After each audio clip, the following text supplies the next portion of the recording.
I'm going to tell you about a time when my life was completely out of control. Not in some dramatic Hollywood way, but in that quiet, suffocating way where you wake up and realize you don't recognize your own life anymore. I had success. I had work. I had people around me, but I had no control. None. My schedule controlled me. Other people's expectations controlled me. Every email, every phone call, every request, it all controlled me.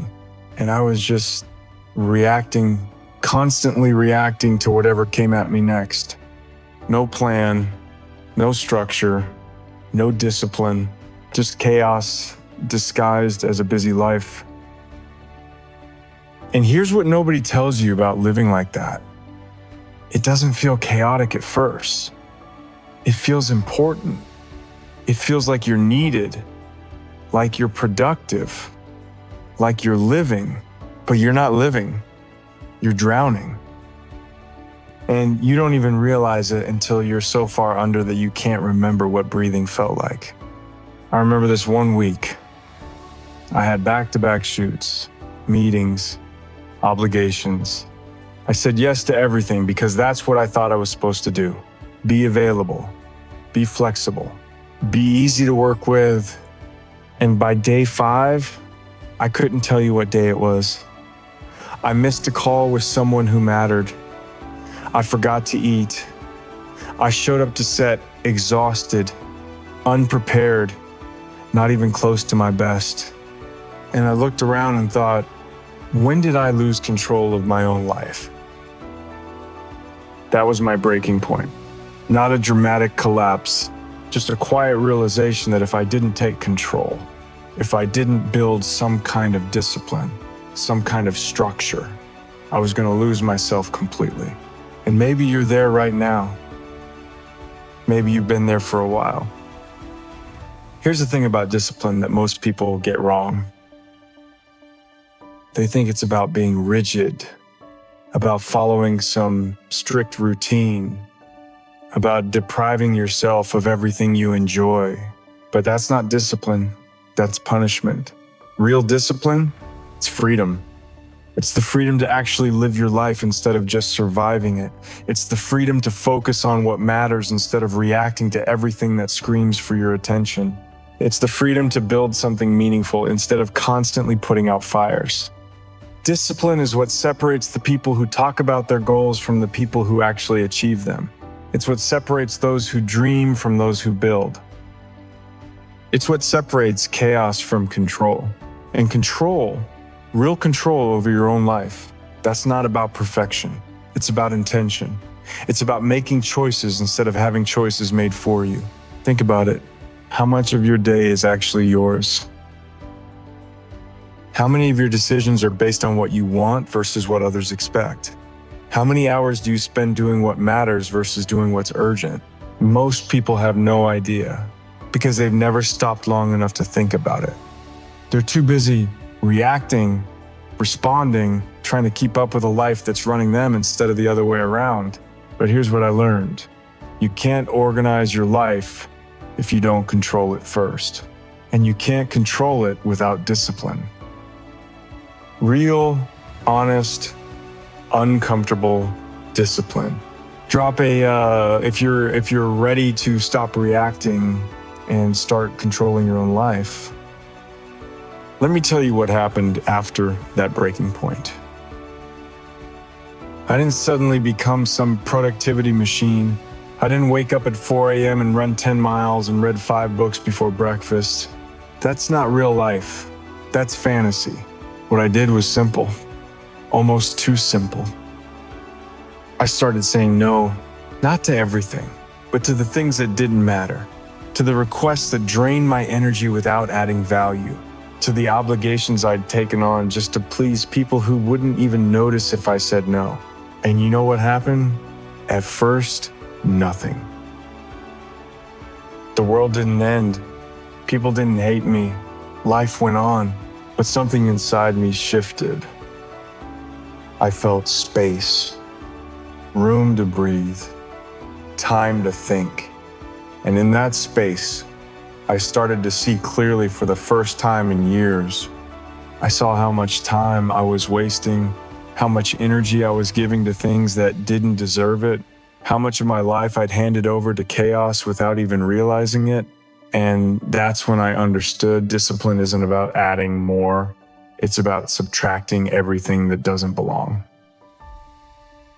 Most people think getting organized means doing more systems, more schedules, more productivity hacks. But they're building structure on top of chaos and then wondering why it keeps falling apart. You can't organize chaos. You have to eliminate it first. You have to cut out the noise, remove the distractions, say no to the people and things that are stealing your time, your energy, your focus, and only then, only after you've created space, can you start building something that actually works. Now, I know what you're thinking. Keanu, that sounds great, but I can't just say no to everything. I have responsibilities. I have people depending on me. I have bills to pay. And you're right. You do. But here's what I'm not saying. I'm not telling you to quit your job, abandon your family, and run off to live in the woods. I'm not talking about escaping your responsibilities. I'm talking about taking control of them. There's a difference between being responsible and being reactive, between honoring your commitments and letting other people dictate your entire life. Most people confuse the two. They think being available 24/7 means being responsible. They think never saying no means being reliable. They think exhausting themselves means being dedicated. But exhaustion isn't a badge of honor. Burnout isn't success. And saying yes to everything doesn't make you valuable, it makes you a doormat. The most successful people I know, the ones who actually build something meaningful, they're not the ones who say yes to everything. They're the ones who ruthlessly protect their time and energy. They know what matters, and they say no to everything else. Without guilt, without apology, without explanation, that's discipline. That's control. That's power. Let me tell you about the first system I built. The one that changed everything. Every Sunday, I started blocking out my week. Not scheduling every minute, but identifying the non-negotiables. The things that actually move my life forward. Time to work on projects that mattered. Time to take care of myself. Time to think, time to just be. And here's the key, I blocked those out first. Before anything else got on the calendar. Before anyone could claim that time. Before the chaos could fill it. Because if you don't control your schedule, someone else will. If you don't decide what's important, everything will become important. If you don't protect your time, everyone will take it. At first, it felt selfish, like I was putting myself above everyone else. But then I realized something. When I took control of my time, when I protected my energy, when I gave myself space to focus on what mattered, I showed up better everywhere else. I was more present in conversations, more focused at work, more creative in my projects, more patient with people. Because I wasn't running on empty anymore. I wasn't spread so thin that I had nothing left to give. That's what discipline does. It doesn't make you less available. It makes you more effective. Drop if you're committing to protecting your time like it's the most valuable thing you own, because it is. Here's something most people never realize. Discipline is a skill, not a personality trait. You're not born with it or without it. You build it. One decision at a time, one choice at a time. One moment of choosing what matters over what's easy. And like any skill, it gets stronger with practice. The first time you say no to something that doesn't serve you, it feels impossible. Your brain screams at you. Your guilt kicks in. You worry about what people will think. But the second time, a little easier. The third time, even more. And after a while, it becomes natural, automatic, part of who you are. You stop feeling guilty for protecting your peace. You stop apologizing for having boundaries. You stop explaining why you can't do something that was never your responsibility in the first place. And that's when everything changes. When discipline stops being something you force and becomes something you are. Let me tell you about the morning routine that saved my life. Not because it was complicated or special, but because it was mine. I didn't copy it from some guru. I didn't follow someone else's perfect morning formula. I built something that actually worked for me, for my life, for my goals. It started simple. Wake up at the same time every day. Not 4 a.m., not some ungodly hour that makes you miserable. Just consistent. Then, before I looked at my phone, before I checked emails, before the world could get to me, I did 3 things. I moved my body, even just for 20 minutes, because physical energy creates mental energy. I sat in silence. No meditation app, no guided anything, just quiet. Let my mind settle before the chaos began. And I identified the one thing that mattered most that day. The one thing that, if I did nothing else, would make the day meaningful. That's it. 3 simple things, but they gave me control before the day could take it from me. Most people wake up and immediately hand their attention over to everyone else. They check messages, scroll social media, respond to emails, and wonder why they feel overwhelmed before they even get out of bed. But when you start your day with intention, when you claim those first moments for yourself, everything shifts. You're not reacting anymore. You're leading. And that feeling, that sense of control, it carries through everything else. Now let me talk about something nobody wants to hear, but everyone needs to. Your environment controls you more than you think. You can have all the discipline in the world, but if your environment is working against you, you're fighting an uphill battle you'll never win. Look around you right now. Your space, your home, your workspace. What does it say about you? What does it enable? What does it prevent? If your desk is cluttered with distractions, you'll be distracted. If your bedroom is full of screens and noise, you won't rest well. If your kitchen is full of junk food, you'll eat junk food. Your environment isn't neutral. It's either supporting your goals or sabotaging them. And most people never think about it. They wonder why they can't focus, why they can't stick to habits, why they keep falling back into old patterns. But they're trying to build discipline in an environment designed for chaos. So I started making changes, small ones at first. Remove distractions from my workspace, organize my physical space so I wasn't constantly searching for things, created environments that supported the person I was trying to become instead of reminding me of the person I used to be. And it worked. Not because the changes were massive, but because they removed friction. They made the right choices easier and the wrong choices harder. That's how you organize your life. Not through willpower alone, but through design. Through creating systems and environments that work with you instead of against you.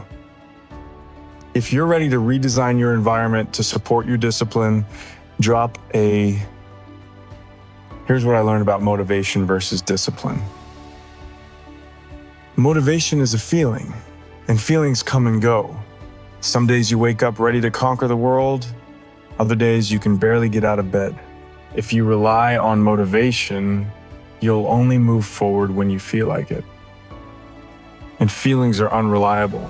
They change with the weather, with your mood, with what happened yesterday. But discipline doesn't care how you feel. Discipline shows up anyway. It's doing the thing you committed to even when you don't want to, even when it's hard, even when every part of you wants to quit. That's what separates the people who achieve their goals from the people who just talk about them. Not talent, not luck, not perfect circumstances, discipline. The ability to show up consistently, even when it's boring, even when it's uncomfortable, even when nobody's watching. I've had days on set where I didn't feel like being there. Days where I was tired, stressed, dealing with personal stuff. But the camera doesn't care how I feel. The crew doesn't care. The project doesn't care. So I showed up. I did the work. I delivered. And you know what? Most of the time, once I started, the motivation came. The feeling followed the action. But if I'd waited for the feeling first, I'd still be waiting. That's the secret. Nobody tells you. You don't need to feel motivated to take action. You just need to take action. And the momentum builds from there. Let me tell you about the power of one thing. Most people fail at discipline because they try to change everything at once. They wake up one day and decide they're going to work out every day, eat perfectly, meditate, journal, read, learn a new skill, fix all their relationships, and reorganize their entire life. And by day 3, they're exhausted and back to their old habits. Because transformation isn't about changing everything. It's about changing one thing, and then another, and then another. Build one habit, master it, make it automatic, and then add the next one. I didn't build my morning routine in a day. I started with waking up at the same time, just that. For 2 weeks, that was the only thing I focused on. And once that became natural, I added the next piece. That's how you build real, lasting discipline. Not through massive overhauls that burn you out, but through small, consistent changes that compound over time. Think about it like building a house. You don't start by putting up the roof. You dig the foundation, one shovel at a time, one day at a time, and eventually, you have something solid to build on. Your life works the same way.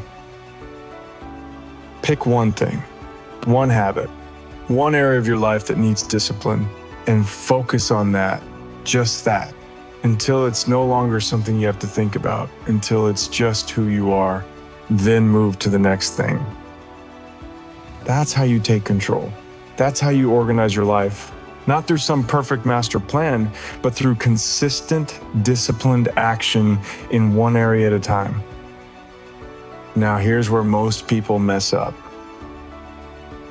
They build some discipline. They start making progress. They feel good about themselves. And then they reward themselves by going back to their old habits. I've been so disciplined this week, I deserve to skip the gym today. I've eaten healthy all week. I deserve this entire pizza. I've been so productive, I deserve to waste the whole weekend. And before they know it, they've undone all the progress they made. Because discipline isn't something you do for a week and then take a vacation from. It's not a sprint. It's not a temporary project. Discipline is a lifestyle. It's a way of being. It's who you are, not what you do when you feel like it. That doesn't mean you can't rest. That doesn't mean you can't enjoy yourself. But there's a difference between strategic rest that recharges you and self-sabotage disguised as a reward. The people who maintain discipline long-term understand this. They don't see discipline as something they deserve a break from. They see it as the thing that gives them freedom to actually enjoy their life. Because when you're disciplined, when you're in control, when your life is organized and intentional, you don't need to escape from it. Is less than hash own. 5 hash is greater than. You're not constantly exhausted, overwhelmed, drowning in chaos. You have space. You have energy. You have peace. And that's worth more than any temporary reward. If you're committing to discipline as a lifestyle, not just a temporary fix. Let me talk about something uncomfortable. The people in your life who will try to pull you back, not because they're bad people, not because they don't care about you, but because your discipline makes them uncomfortable. When you start setting boundaries, some people will call you selfish. When you start saying no, some will call you difficult. When you start prioritizing your goals, some will accuse you of changing, of not being fun anymore, of thinking you're better than them. And here's the hard truth. They're right. You are changing. You're becoming someone who values their time, someone who protects their energy, someone who has goals beyond just getting through the day. And for people who are still living in chaos, who haven't taken control of their own lives, that's threatening. Because you're showing them what's possible. And that's a mirror they don't want to look into.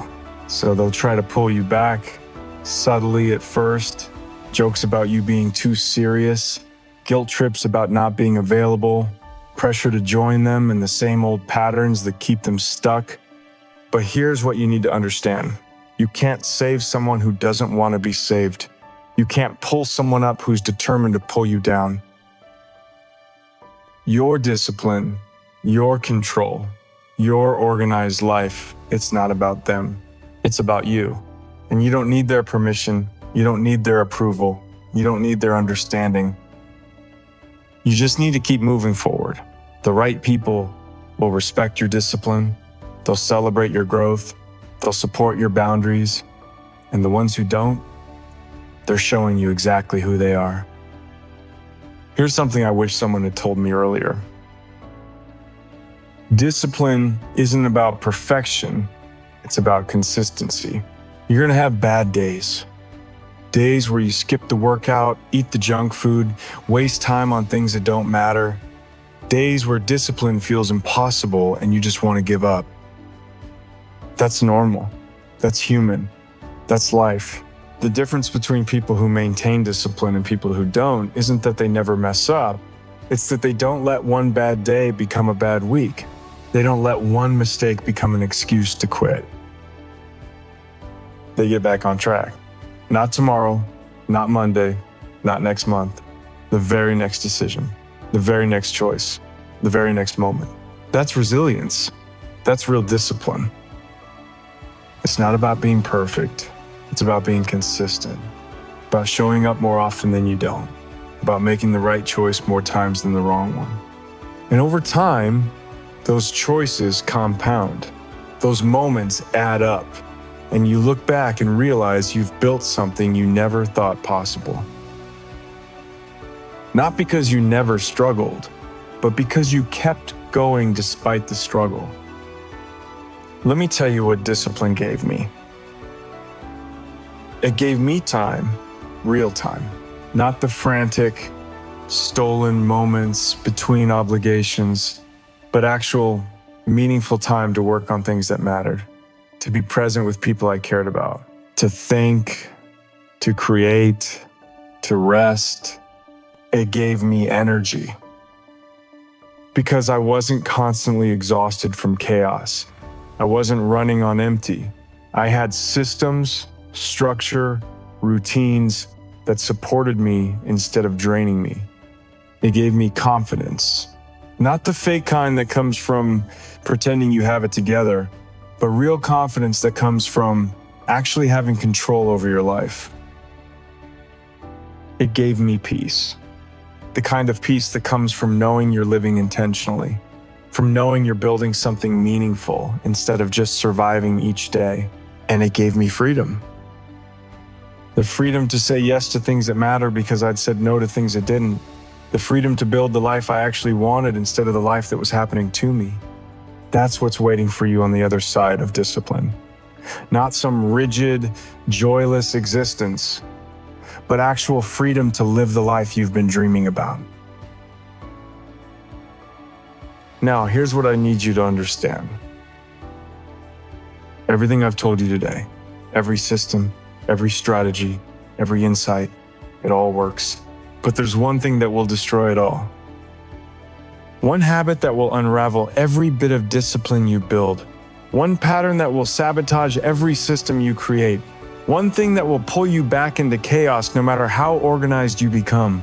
And most people never see it coming. They build discipline. They take control. They organize their lives.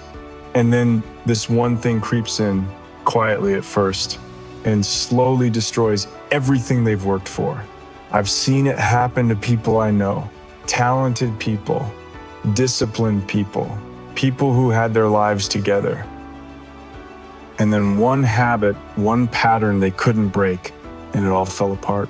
And here's what's interesting. The Japanese figured this out hundreds of years ago. They developed a system, an approach to breaking this exact type of habit. The kind of habit that resists everything you throw at it. The kind that keeps coming back no matter how many times you think you've beaten it. In this system, it's not about willpower. It's not about motivation. It's not about trying harder. It's something completely different. Something most people in the West have never heard of. Something that actually works when everything else fails. Because here's the truth about bad habits. You can't just stop them. You can't white knuckle your way through. You can't discipline yourself out of them. You need a system, a strategy, a way of breaking them that works with your psychology instead of against it. And that's exactly what this Japanese system does. I discovered it at a time when I had everything else figured out. My schedule was organized, my routines were solid, my discipline was strong, but there was this one habit, this one pattern, and no matter what I did, I couldn't break it. It was like this invisible force that kept pulling me back, and it was destroying everything else I'd built. Until I learned this system, and everything changed. Not overnight, not magically, but systematically, permanently. And that's what I'm going to share with you next. Because you can have all the discipline in the world, you can organize your entire life, you can take control of your time, your energy, your environment. But if you don't know how to break the habits that are sabotaging you, if you don't have a system for eliminating the patterns that keep pulling you back, you'll always be fighting an uphill battle. The next video, the one you need to watch right now, it's called The Japanese System to Breaking Any Bad Habit. And I'm telling you, everything you've learned today about discipline and control, that's the foundation. But this next piece, this is what makes it permanent. This is what separates temporary change from lasting transformation. Because discipline gets you organized, but breaking bad habits keeps you there. Watch it. Because what you're about to learn, it's the missing piece that makes everything else work. And once you have it, nothing will pull you back to chaos again.